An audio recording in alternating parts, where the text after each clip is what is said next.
Ahora tenemos un conversatorio llamado Ciencias Transdisciplinarias para el Bien Humano, para comenzar quiero presentar desde Solarium Biotechnology Sociedad Anónima. Dejamos con ustedes al gerente de Spirulina Matter, Alberto Chamoch. Alberto, ¿cómo estás? Muy buenas tardes, un gusto para nosotros que estés junto a nosotros en este Festival de la Ciencia 2020.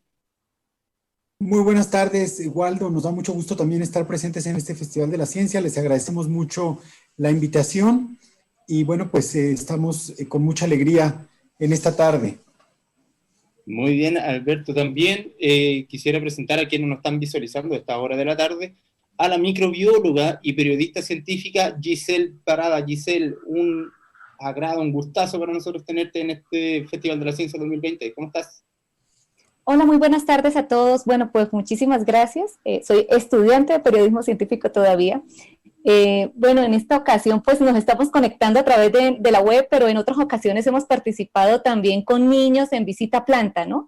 Así que pues hoy vamos a tratar de hacer un recorrido virtual por lo que es la parte de la producción de espirulina o microalgas o biotecnología, ya que no podemos hacerlo de manera presencial, pero esperemos que el próximo año se pueda, ¿no? Sí, bueno, la verdad es que esta pandemia nos ha afectado a todos, pero sí, estamos con el mismo ánimo y las mismas energías de siempre, así que dejo con ustedes a Alberto Chamoch y a Giselle Parada con la presentación de Ciencias Transdisciplinarias para el Bien Humano. Así que chicos, el público es todo suyo, los dejo con la presentación de ustedes. Muchas gracias, Waldo. Bueno, primero pues saludamos a todo el público que nos escucha. Agradecemos al programa Explora Tarapacá. Y bueno, pues el título, comenzando por ahí, pues es las ciencias disciplinarias para el bien humano. Y nosotros ahí, vamos... ahí entré. Ahí entré. Hola. Ya, ahora sí entré. La bienvenida. Y bueno, pues el tema está relacionado con la transdisciplina. Antes quisiéramos explicar un poco que hay varias disciplinas, múltiples disciplinas, que surgen principalmente de 4 pilares. Del pilar de la ciencia, las artes, las filosofías, porque en realidad también son múltiples las vías de la filosofía, y la didáctica. Entonces, de estas disciplinas vamos a ver cómo van surgiendo diferentes modalidades, y bueno, nosotros vamos a abordar varias de ellas. Vamos a ver cómo se relacionan las disciplinas de una y de otro de los pilares del saber, de estos grandes pilares, cómo podemos relacionarlas, cómo podemos aplicarlas, cómo podemos vislumbrar también la interacción de ellas en un ejemplo práctico. Y es un ejemplo práctico vamos a ir explorando nuestra experiencia en el tema directamente del trabajo con microalgas. Y vamos a ver cómo se da esta interacción. Entonces, bueno, me parece que todavía está un micrófono encendido. Solamente y damos la palabra a Giselle para que también nos dé una visión. Bueno, sí, como Alberto nos comenta, el día de hoy vamos a meternos a una planta de biotecnología. Y allí vamos a ver cómo las diferentes áreas, las diferentes partes en donde podemos aplicar los diferentes tipos de disciplinas. Entonces, en este caso lo dividimos en 3 etapas, ¿sí? Una etapa es previa. Antes de empezar un proyecto o implementar un proyecto, tenemos que hacer toda una serie de investigaciones. Luego, de eso va a tratar la primera etapa que vamos a ver. Luego vamos a una segunda etapa que es cómo se implementa, qué disciplinas actúan allí en esta implementación. Y luego vamos a una tercera etapa que es cuando ya obtenemos un producto, qué tenemos que hacer y qué otras disciplinas o áreas del conocimiento interactúan. Y de esta manera todos en conjunto formamos parte de algo y cómo ese algo pues ya va y llega a una proyección hacia los demás, hacia una sociedad. Entonces vamos a empezar por esas 3 etapas, así que bueno, empezamos con la primera etapa que tenemos. Sí. Es la historia. Alberto, adelante. Bueno, en la historia, y antes un poquito de la historia, sí queríamos mencionar que cuando hagamos un proyecto, y recomendamos esto mucho a los jóvenes, a los niños que se están conectando, a los docentes. Cuando hagamos un proyecto, lo primero, el primer filtro que tenemos que tener nosotros es, ¿esto que estamos haciendo es para el bien humano? Esa es la primera pregunta que aconsejamos todos nos hagamos antes de empezar a poner en juego las disciplinas distintas, antes de empezar a poner en juego los distintos, la integración de las distintas áreas, es ver si este proyecto es para el bien humano, si va a beneficiar a la gente, si va a beneficiar a las personas, porque por supuesto eso es parte de la responsabilidad con la que tenemos que estar ejerciendo la creatividad. Si nosotros vamos a poner toda nuestra creatividad, nuestro empeño, nuestro tiempo vida, dediquémoslo a algo que haga bien a los demás, a algo que permita a los demás ser mejores, que permita a los demás evolucionar más rápido, que permita a los demás perfeccionarse también. Entonces eso es algo fundamental y por eso decimos ciencias transdisciplinarias para el bien humano. Bueno, ya una vez que estamos claros en que el proyecto puede beneficiar a otras personas, pues vamos a empezar a invertir tiempo. Y hablando del proyecto de la producción, en este caso particular estamos refiriéndonos al proyecto de producción de espirulina. Bueno, inicialmente nos vamos a asomar a la historia, nos vamos a asomar a la historia de la humanidad. La humanidad conocía la espirulina, vamos a asomarnos a la primer ciencia social, que es la antropología, que está dentro de la historia, y por supuesto ver un poco quiénes la consumían, cómo era su cultura, cómo era su alimentación, cómo eran sus modos, y vemos que encontramos dos grandes culturas, la cultura azteca en Mesoamérica, que tenía claro el consumo de este alimento, y ahí pueden ver ustedes en ese códice, en ese dibujo artístico, porque ahí también interviene la disciplina del arte, en ese dibujo podemos ver cómo los aztecas cosechaban del lago de Texcoco este alimento, cómo lo cosechaban. Y luego vemos también en otra de las fotografías, que son 3 fotografías unidas, ahí estamos viendo a una tribu que se llaman los Kanembu. Estos Kanembus están en África, cerca del lago Chad. Tienen algo en común estos dos lagos, tanto el lago de Texcoco de México como el lago Chad, son lagos salobres, y en ambos ecosistemas, en el lago de Texcoco, en la reciente antigüedad, y en el lago Chad, inclusive en nuestros días, todavía podemos ver a los Kanembus haciendo cosecha de espirulina. Podemos ver esa cosecha artesanal que la hacen sobre la arena y van haciendo que se seque la espirulina, igual como lo hacían los aztecas, y van dejando como una especie de tortillas o galletones amplios que luego ellos simplemente toman con las manos y tienen la textura como de una hojuela o como de una galletita delgada de avena y la consumen directamente. Vamos entonces a dar la palabra a Giselle para que nos explique un poco más ahora de lo que sucede en el campo de las ciencias como la biología. Ok, ya bueno, pues muchísimas gracias. Bueno, Alberto ya nos introdujo a la parte de la historia, pero resulta que yendo mucho más allá, yéndonos más atrás, las primeras formas de vida que se conocen, que existieron y que transformaron la atmósfera de anoxigénica a oxigénica son las cianobacterias. Son la espirulina pues forma parte de las cianobacterias. Ello es muy importante, no lo olviden porque lo vamos a ver más adelante, por qué es importante resaltar que es una cianobacteria y es una de las primeras formas de vida. Después de que ya sabemos la historia, ya conocemos ese ser biológico que es esa microalga, vamos a empezar a investigar y hacernos las siguientes preguntas. ¿Cómo es el filamento? ¿Qué forma tiene? ¿Es espiralado? ¿Es redondo? ¿Es ciliado? ¿Qué tipo de estructura tiene? ¿Tiene pared? ¿No tiene pared? Entonces, mira, acá vamos a ver, estamos viendo unos circulitos de color rojo, unos circulitos de color verde. Si ven, es una forma redonda muy bien definida. ¿Por qué? Porque tiene una pared celular fuerte, muy fuerte. En algunos casos se tiene que hacer una presión físico-química un poco fuerte para poder hacer extracción de ese tipo de pigmentos que forman esas microalgas. Al otro lado tenemos una espira, esa es la espirulina, valga la redundancia. Esta espirulina, por ser una de las primeras formas de vida, es una procariota. no tiene una pared celular, es muy frágil, tiene tan solo una membranita.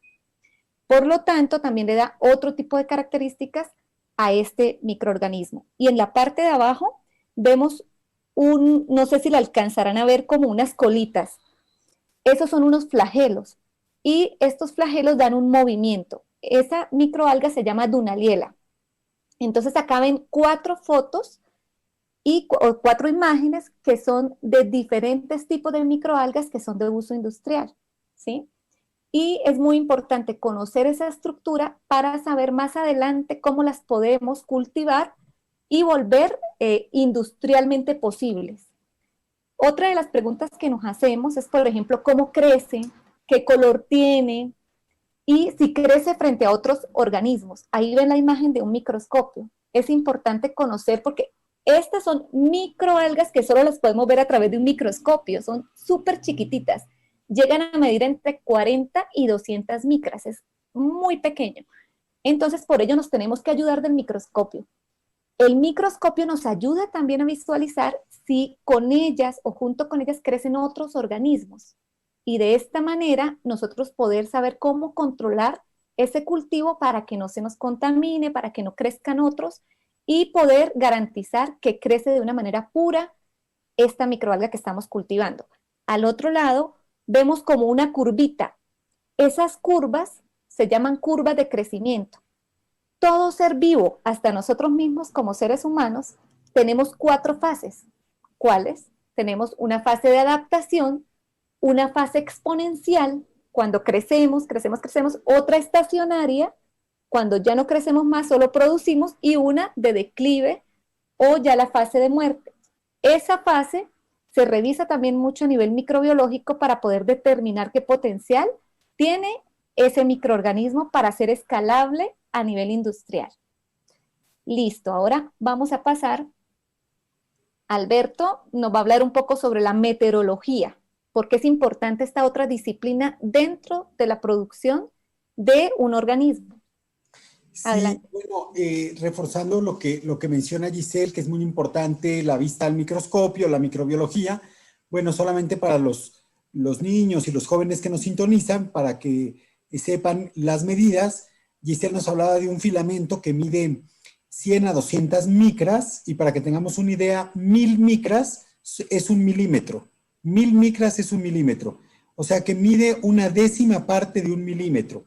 Es un verdadero microorganismo de lo que estamos hablando. Y bueno, pero para este microorganismo nosotros tenemos que vislumbrar también los factores externos, los grandes factores externos, y tenemos que contar con un meteorólogo que nos ayude a revisar los factores más amplios de la geografía y del clima, para ver dónde nos vamos a ubicar para que este ser vivo se pueda reproducir. Los seres vivos no se reproducen en todas partes los mismos seres vivos, ¿no? Entonces es muy importante que sepamos nosotros si le va a afectar la lluvia, si hay lluvia, si le va a afectar el extremado sol, la intensidad lumínica, si las temperaturas son las adecuadas, y por supuesto, si las nubes o los espacios de sombra, por ejemplo, en el caso de los bosques que tienen mucha sombra, si eso puede afectar también el crecimiento o no de estos microorganismos. Y bueno, con eso nos vamos dando cuenta qué es lo más adecuado y dónde están los ecosistemas más aptos para que estos microorganismos puedan crecer de una forma adecuada. Entonces, bueno, por supuesto, necesitamos medir luminosidad y nos damos cuenta claramente, y por eso estamos también en la región de Tarapacá. El desierto de Tarapacá es uno de los desiertos que tiene mayor intensidad lumínica, además de que no hay prácticamente nubes, no hay motivos de sombra para los cultivos de espirulina o para los cultivos en general de microorganismos. Las temperaturas a las que puede llegar el agua son considerablemente buenas, son considerablemente altas. Estamos hablando de temperaturas de 25 a 30, 32 grados. Los vientos también es muy importante considerarlos, porque hay temporadas en que hay vientos incluso en el desierto. Y bueno, nosotros estamos ubicados en la Pampa del Tamarugal, donde también hay momentos en que hay pequeños tornados, y hay que estar muy pendientes de esos pequeños tornados. La lluvia pues no es una preocupación porque prácticamente no tenemos lluvia, tenemos muy poca. La lluvia que llega a caer no tiende a diluir los cultivos como el caso de otros países donde se ha tratado de cultivar esta microalga. Hay que mencionarlo, se ha tratado de hacer cultivos en Brasil, cultivos en Costa Rica y las lluvias excesivas pues hacen que los cultivos se diluyan y que haya un peligro para estas microalgas, porque las microalgas tienen que estar, los cultivos tienen que tener, que seguramente Giselle nos va a hablar un poco más adelante, tienen que tener un pH estable. Y si ese pH se diluye el agua con el agua de lluvia, entonces va peligrando el microorganismo. Tenemos que tener muy claro estas áreas de la ciencia. Por supuesto, la meteorología pertenece a la geografía y también pertenece a la física. Así que es muy importante que estemos anotando, quienes estamos pendientes de esta presentación, vamos anotando las disciplinas que hemos estado considerando. Ya consideramos historia, antropología, biología, ecología y física. Para que tengamos una idea, todos los factores que entran en juego cuando tratamos de analizar y estudiar e investigar un microorganismo. Adelante, Giselle. Muchas gracias. Sí, quería adicionar un tema fundamental con respecto a lo que hablamos de la meteorología. Bueno, en la región de Tarapacá hay ciertas estaciones, así como la que se ve en la fotografía, esta no es del desierto de Atacama, pero por ejemplo, Canchones tiene su estación meteorológica, y así me imagino que hay como 2 o 3 más que tienen todo este tipo de datos. Estos datos no solo se ocupan para la producción de microalgas, también se ocupa, por ejemplo, para buscar si hay factibilidad de producción de ciertos vegetales, ¿no? Y para todo tipo de proyectos es muy necesario considerar la meteorología. Así que eso quería pues comentarlo también. Bueno, ahora, ya teniendo en cuenta, como Alberto comentaba, la historia, la razón de por qué queremos hacer algo, encontramos un lugar idóneo, encontramos las características microbiológicas que necesita ese microorganismo, valga la redundancia, para poder crecer y expresarse. Vamos ahora a la puesta en marcha. ¿Qué necesitamos para esa puesta en marcha? Bueno, acá tienen, este es el plano de la planta de producción. Estos son como los detrás de una empresa, ¿no? Que por eso dijimos, vamos a buscar toda esa historia también de cómo se ha ido creando la empresa para que nos hagamos una idea, sobre todo los jóvenes que nos están escuchando, de todas las cosas que implica poder hacer un proyecto, ¿no? Todo lo que hay detrás y todas las manos que se tienen que juntar y coincidir para poder trabajar en un proyecto. Entonces, bueno, estos planos pues tenemos planos eléctricos, tienen que haber planos hidráulicos, tienen que haber planos mecánicos y, por supuesto, ingenieros, arquitectos. Acá tenemos 2 tipos de plantas de microalgas que son diferentes. Entonces, tenemos al lado izquierdo, estos son fotobioreactores, son kilómetros de tubos transparentes por donde fluye permanentemente agua con microalga. Y de esta manera se garantiza que crezca ese cultivo de una manera pues mucho más limpia, de una manera mucho más rápida porque le entra más cantidad de sol. Entonces esta es una forma de arquitectura y de ingeniería diferente. Estos son unos cultivos que hay en Israel. Ahora, al otro lado vemos, se llama un redwire, y estos son también reactores de producción de microalgas, pero estos lo que hacen es que tienen un movimiento como de una pista y van moviéndose a través de esa rueda que nosotros le llamamos la rueda de paleta, que también esa rueda de paleta tuvo intervención pues de un ingeniero que tuvo que revisar para mover toda esa cantidad de agua, que más o menos son entre 150 o 200 metros cúbicos, lo que ustedes ven ahí. ¿Qué se necesita? ¿Qué tipo de aspa? ¿Qué tipo de material? ¿Qué tipo de motor se debe ocupar para que se mueva esa cantidad de volumen de agua? Y se mueva de una manera que no nos rompa el filamento. Recuerden que cuando les comentábamos inicialmente, morfológicamente la espirulina tiene tan solo una membrana, porque es una célula procariota. Entonces, un movimiento, si pusiéramos esa rueda de paleta a mucha velocidad, ese movimiento nos rompería completamente la espirulina y de esa manera no podría crecer. Entonces tiene que tener un ritmo adecuado para que ésta se pueda pues expresar y dar y crecer. Entonces ahí pues entra en manos de muchas personas, el mecánico, el hidráulico, el que está diseñando para que todo ello sea posible. Y en el plano pues ustedes ven, también hay una distribución y todo esto es puro movimiento de agua. Hay bombas grandes que se sumergen y van llevando a la sala de proceso ese líquido para que pueda caer a un filtro automático, que lo vamos a ver ahorita enseguida. No sé si Alberto quieras agregar algo con respecto a la parte de la ingeniería.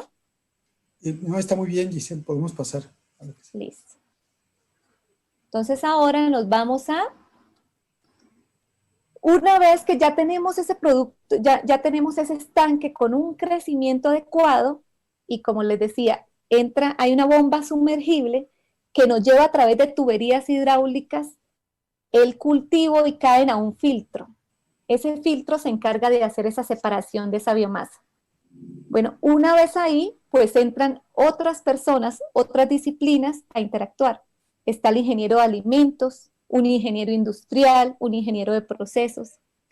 Con ellos se trabaja sobre todo, el trabajo que se hace es el de estandarizar, porque tiene que saber cuánto flujo puede caer a esa máquina para que no nos sature, por ejemplo, el filtro, y de esa manera poder tener una velocidad adecuada para poder garantizar que esta biomasa pues vaya quedando ya lista para ser procesada a una temperatura. Esto se procesa después de esta biomasa, pasa a un secador que es como un secador de leche en polvo, y pues ya se convierte, acá lo tenemos, en un polvo verde, pero este polvo verde tiene que tener unas condiciones que nos ayuda el ingeniero de alimentos. ¿Qué tiene que tener? Tiene que saber a qué temperatura se seca, porque si se nos pasa la mano, se nos quema. Si no lo secamos adecuadamente, puede tener mucha humedad. Todo producto que contenga un grado de humedad muy alto es muy fácil que se contamine.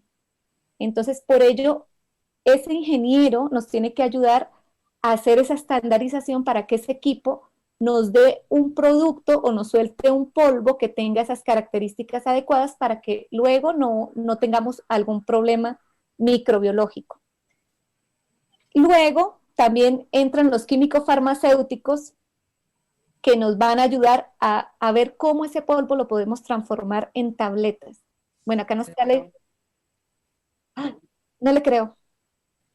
Y entonces, las tabletas y las cápsulas requieren también de un proceso, de una estandarización, de unas máquinas que no están acá en las fotos. Pero ahí entran los químicos farmacéuticos a decirnos cómo son las mezclas que hay que realizar para hacer ello. Bueno, también está el área administrativa. Alberto, ¿comentas un poco? Bueno, podemos avanzar un poco más rápido. Bueno, tenemos los permisos de funcionamiento, los registros sanitarios, las contrataciones, o sea, todo lo que son las gestiones que se tienen que hacer detrás de un proyecto como estos, y la parte administrativa. Adelante, Giselle.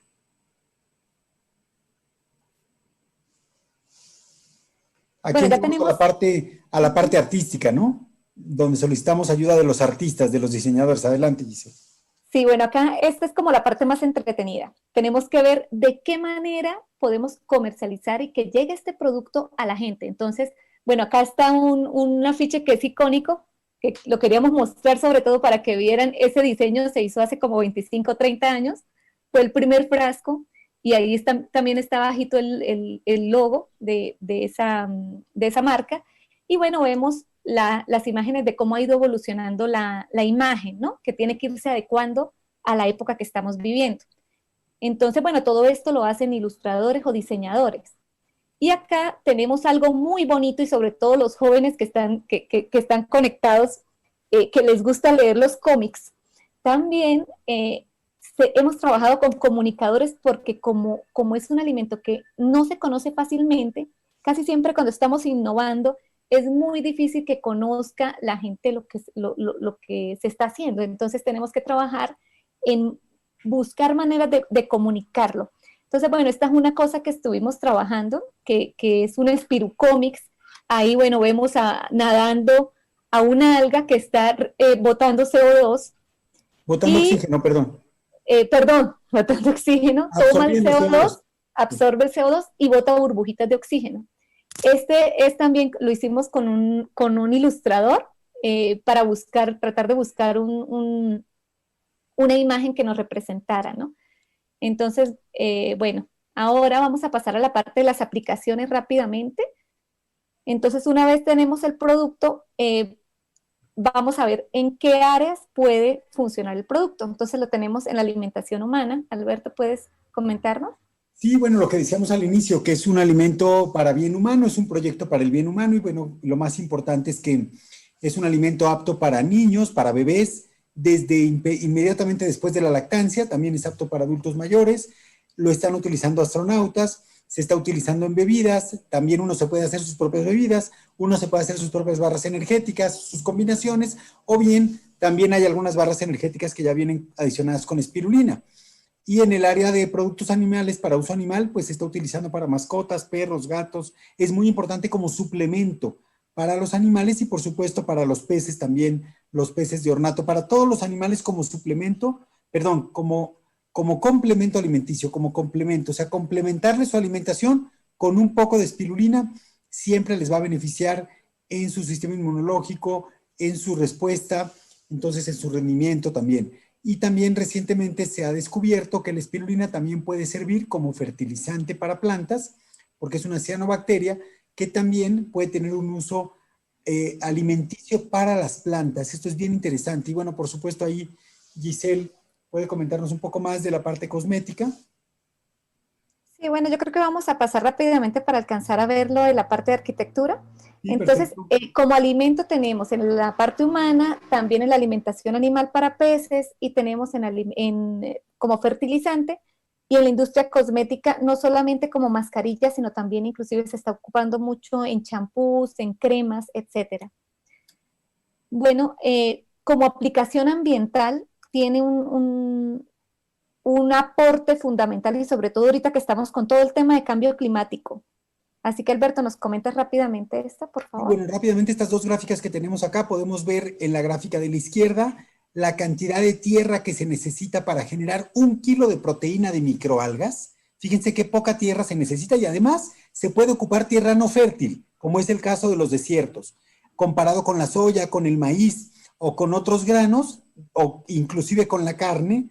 La cantidad de tierra que necesitamos es muy poca, muy ínfima. Ahora, también la cantidad de agua que vemos al lado derecho, la cantidad de agua para desarrollar un alimento con alta proteína, por cada gramo de proteína, el consumo de agua, la espirulina necesita 2.100 litros, mientras que puede ser un agua salobre, y sin embargo los demás cultivos tiene que ser agua fresca, y necesitan 9.000, 12.500 y hasta 105.000 litros de agua para generar 1 kilo de proteína animal. Entonces es importante considerar los ahorros de agua y los aprovechamientos de espacios terrestres, sobre todo de desiertos, para cultivar esta microalga. Vean ustedes cómo hay una eficiencia muy alta para el futuro del ser humano, además de que generamos oxígeno. Bueno, otras aplicaciones que tiene la espirulina, la microalga, es en el tratamiento de aguas residuales. Bueno, aclaro que no solamente es la espirulina, casi todas las microalgas tienen diferentes tipos de uso. En este caso específicamente estamos hablando de la espirulina como tal. Entonces, el tratamiento de aguas residuales es usado. Ahorita más adelante, si alcanzamos, vamos a ver un pequeño video. Y esto es algo muy entretenido porque últimamente se ha empezado a buscar otro tipo de usos. Y uno de ellos, por ejemplo, son lámparas. ¿Por qué? Porque recuerdan la caricatura que había, el espiral que estaba nadando, que absorbía CO2 y expulsaba oxígeno. Bueno, pues resulta que se están empezando a hacer lámparas con esa finalidad. Y no solo lámparas a nivel interior, sino también hay lámparas que se están empezando a hacer en los espacios públicos. Acá vemos una, creo que está en una estación de tren, la última que colocamos, pero también se están haciendo, por ejemplo, en las calles. Hay como una proyección para poder colocar ese tipo de estructuras, ¿no? Inclusive se están innovando en lámparas también para las casas, como adorno, porque el verde también es un verde muy bonito. Y bueno, en la arquitectura, fue como una puesta en marcha que hicieron de proyecto, que así como se ocupan los paneles solares, se empezaron a ocupar paneles de microalgas. ¿Con qué? Con la finalidad, pues, de ayudar al medio ambiente, pero también las microalgas producen combustible para poder mantener el calor a nivel interno, producen gas, y inclusive han ido hasta más allá y están haciendo limpieza, porque recuerden que hablábamos que sirve para tratamiento de aguas residuales, también están haciendo hasta limpieza de la misma agua servida de todo el edificio, buscando una manera de que sea algo completamente ecológico dentro de la arquitectura. No sé si tengamos tiempo para pasar el video que dura 2 minutos y ya nos quedaría una presentación final.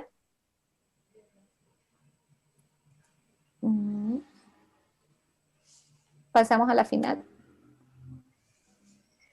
Bueno, ahorita vemos si nos quedan 2 minutitos. Ya hasta acá terminamos.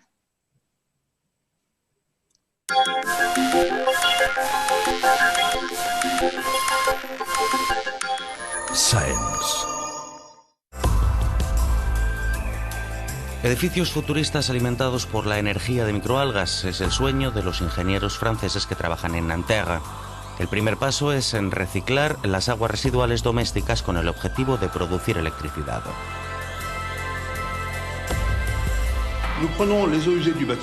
Primero recogemos las aguas residuales de un edificio y las diluimos con el fin de que una serie de microorganismos puedan asimilar la contaminación que tienen. Y acto seguido separamos esas algas. Por un lado nos quedamos con el aceite y por otro con la biomasa vegetal. El aceite puede transformarse en carburante, por ejemplo, para esta lámpara. Y su energía se transforma a su vez en calor, en electricidad.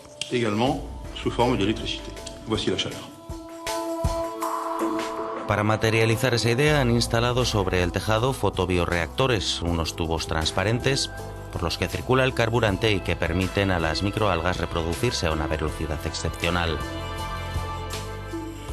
Antiguamente las algas se extraían mediante un proceso de centrifugado que requería una gran cantidad de energía. En cambio, hoy en día se emplea un sistema electromagnético que permite separar el agua de las algas. El carburante recuperado tiene el mismo valor energético que el carbón y el agua reciclada la misma calidad que el agua de lluvia. Es un sistema de tratamiento de las aguas residuales que además produce energía, o al contrario, un sistema de producción de energía que sirve para tratar las aguas residuales. Este sistema puede producir hasta el 80% de la energía que necesita un edificio, y la mejor noticia es que no contamina, ya que no produce ni un gramo de CO2.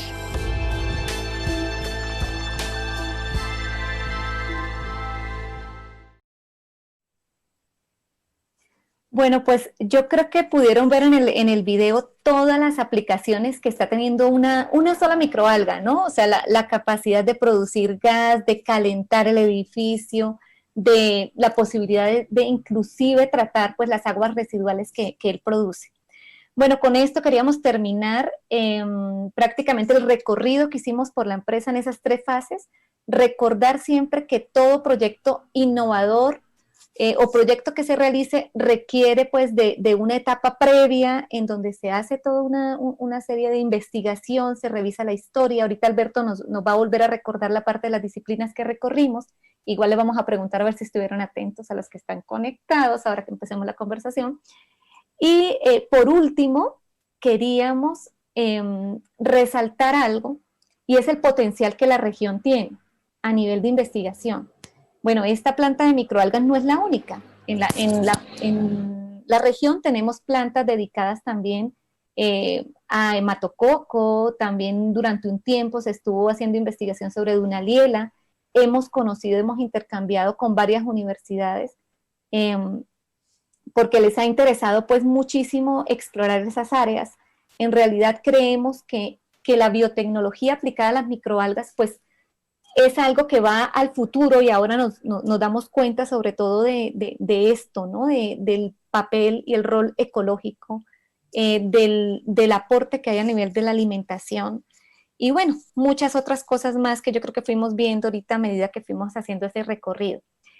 ¿Qué queríamos resaltar? El potencial de la región. Hace un año prácticamente llegó este muchacho, este joven, allá a la planta de espirulina y formaba parte de un grupo, creo que era de Holanda, que ellos venían a hacer investigación al desierto de Atacama. Y ese muchacho nos esperó durante toda una noche porque creía y estaba apasionado con su proyecto. ¿Cuál era su proyecto? Cultivar espirulina en esos alerones que ven ahí.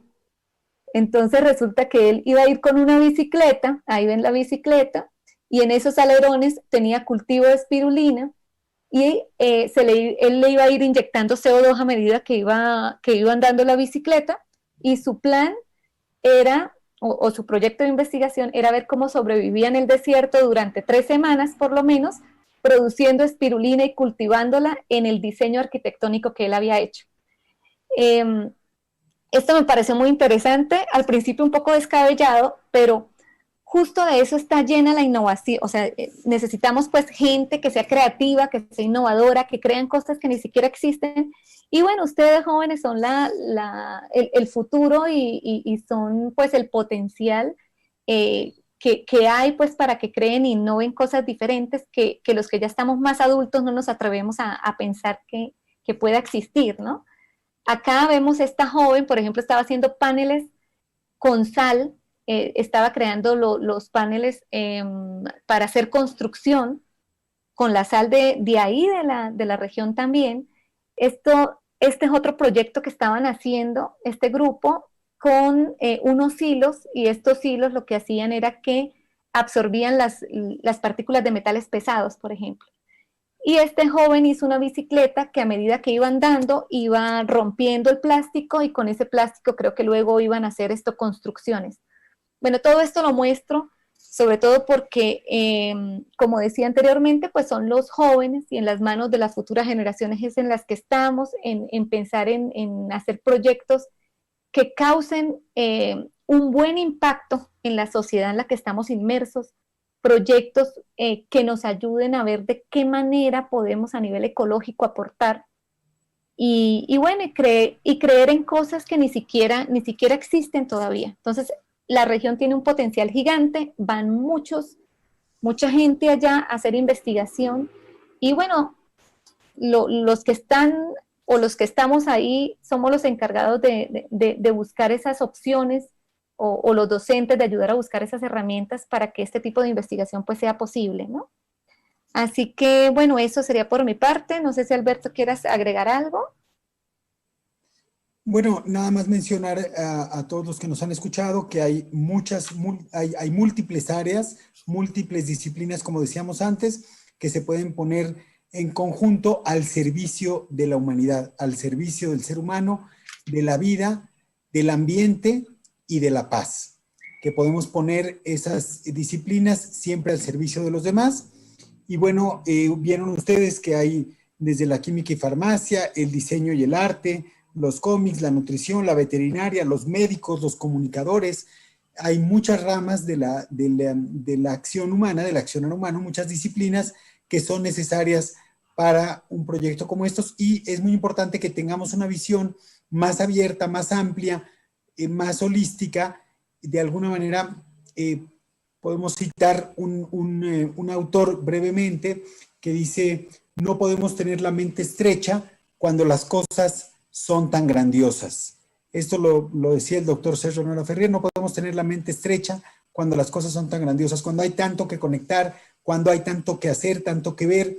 Y bueno, que ojalá poco a poco pues también nuestros institutos, nuestras universidades, los centros de arte, los centros también de filosofía, de estudios filosóficos, pues cada vez vayan integrando más a otras disciplinas, que veamos más científicos haciendo arte, más artistas tomando en cuenta la filosofía, historiadores también que tomen en cuenta a las ciencias básicas, y bueno, que estemos interactuando conjuntamente y constantemente todos unos con otros, dándonos cuenta que hay mucho que hacer por el planeta, hay mucho que hacer por el ambiente, por la vida y por la paz. Y bueno, muchas gracias, agradecemos a Giselle Parada, agradecemos al programa Explora y damos de vuelta la palabra a Waldo.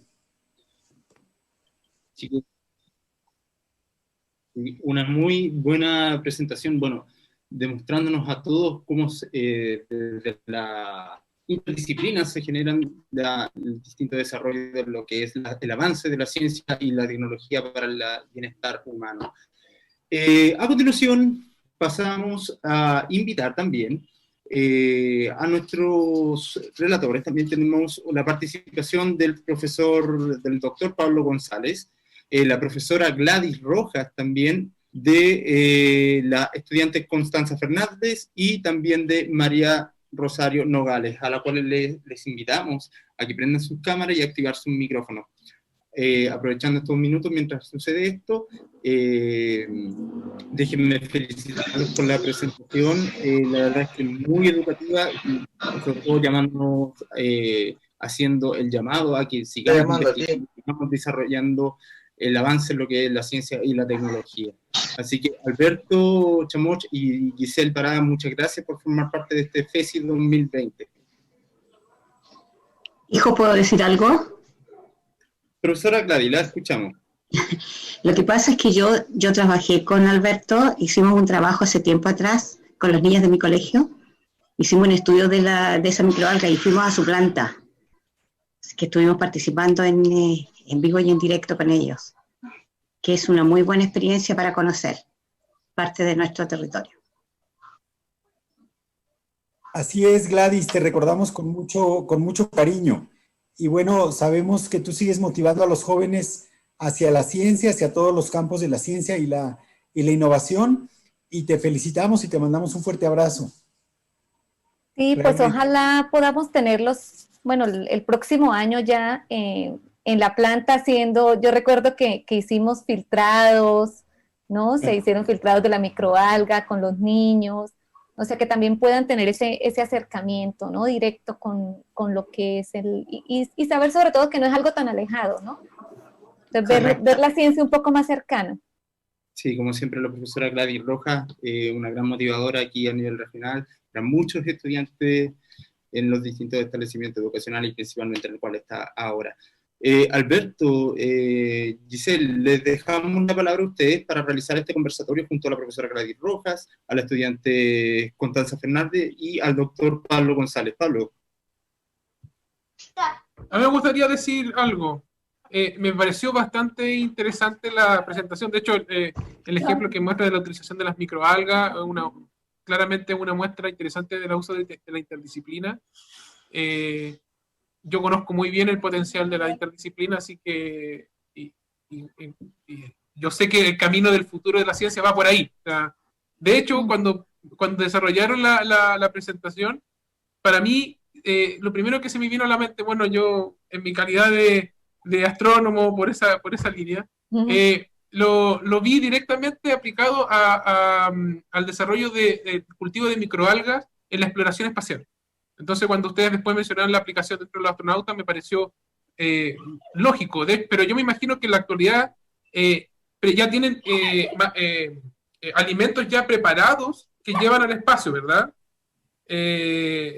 Como para poder utilizarlo. Yo lo trataba como de plantear en términos del futuro, en que ellos en un viaje espacial largo, como por ejemplo en la exploración hacia Marte, que ya es lo que se viene en corto plazo, no es algo que sea al futuro lejano, es corto plazo, si es que se podría hacer cultivos de microalgas en viajes espaciales largos, considerando que en primer lugar producen oxígeno, segundo lugar que consumen muy poca tierra y muy poca agua, o sea, muy pocos recursos, y que además tienen otros beneficios que podrían aportar dentro de la sobrevivencia dentro de una nave espacial en el espacio.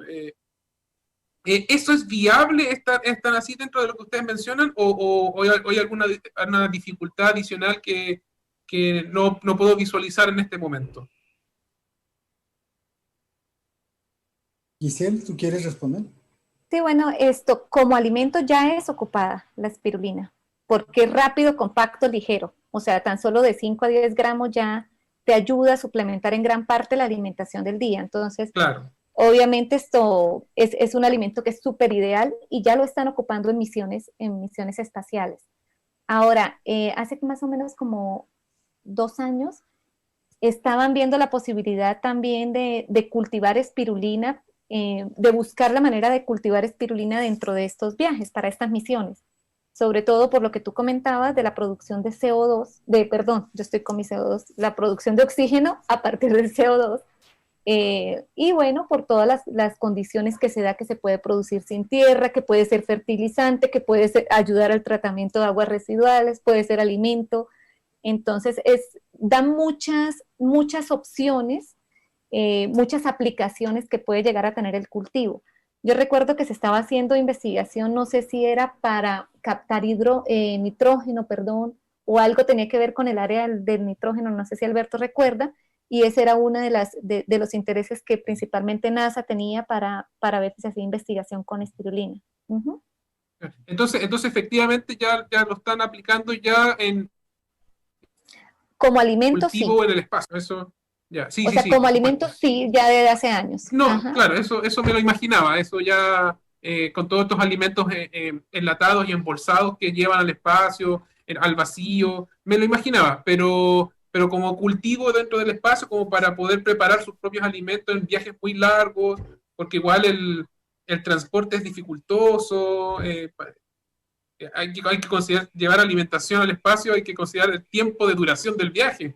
Entonces, especialmente, por ejemplo, si uno va a Marte, quedarse en Marte, ¿cuánto te vas a quedar si estás limitado por la cantidad de alimentos que puedes llevar en tu nave? O sea, esos son factores muy relevantes para tener en consideración a exploración espacial. Entonces, sí, algo interesante que quería agregar ahí también, bueno, es el potencial que la región tiene para hacer investigación en ese sentido, ¿no? Porque a mí me parece increíble ver fotos de Marte y yo digo, no, estamos acá en el interior, pues prácticamente Marte y la región del desierto de Atacama se ven muy similares, ¿no? Son pues inhóspitos en algunas áreas, entonces da también para hacer investigación en todo ello. Tenemos mucho que aportar, yo creo, para ese mundo pues científico, ¿no? Sí, bueno, la verdad es que aprovechar estos minutos para decirle a todas las personas que nos estén visualizando en esta hora de la tarde que aprovechemos ahora y pueden dejar sus preguntas o comentarios aquí abajito en nuestra barra de comentarios, tanto de Facebook como de YouTube. Nos gustaría también escuchar las palabras de Constanza Fernández. Constanza, cuéntanos de qué establecimiento educacional vienes, en qué año estás y qué te pareció la presentación de aquí de nuestros expositores, tanto de Alberto como de Giselle. Hola, buenas tardes. Ha sido un gusto estar en esta presentación. Me ha parecido súper interesante y vengo del Liceo Las Condes en Alto Hospicio y estoy en primero medio. Bueno, esperemos que sea una futura científica. No sé, Constanza, si tienes alguna pregunta o algo que no te haya quedado claro respecto a la presentación.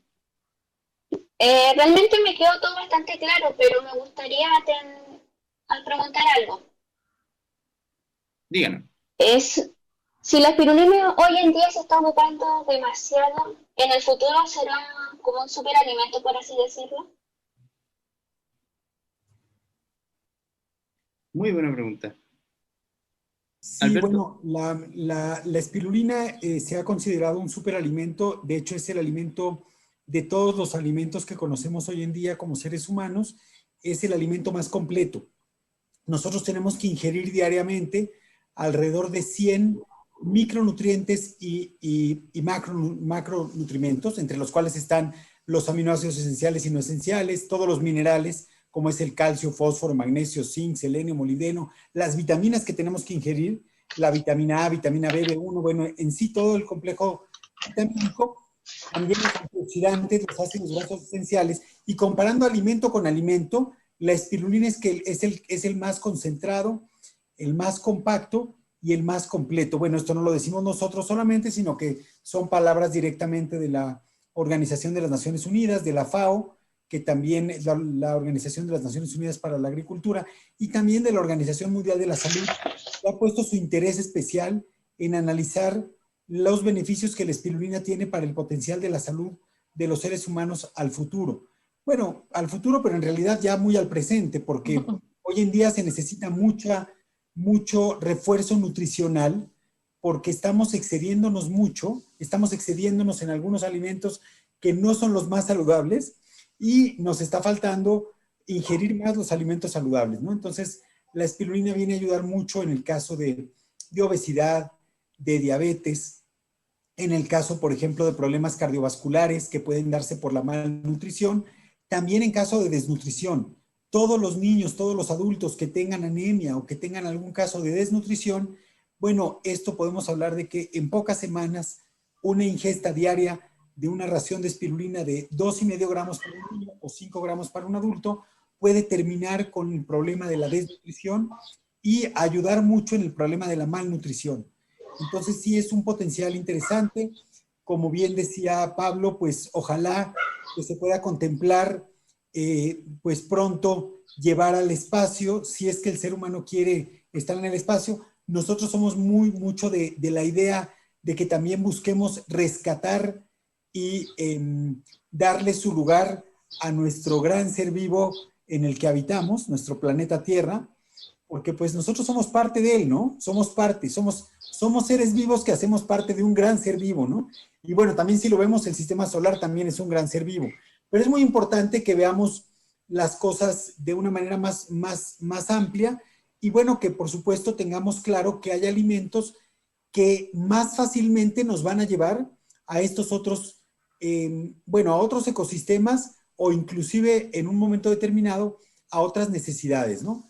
Y bueno, recordar eso y recordar también que es un alimento muy bueno para el nutrimiento. Entonces, pues, Constanza, pues muchas gracias y gracias por estar pendiente. Pues también te mandamos un saludo y pues quedamos también a tus órdenes en otras ocasiones para que también puedas visitarnos. Efectivamente. Muchas gracias. Constanza Fernández, desde el Liceo Los Cóndores, ¿cierto? Sí, sí. Muy bien. Muchas gracias, Constanza, por tu participación. Profesora Gladys, muy cortito, muy breve, que estamos un poquito pasados en el tiempo.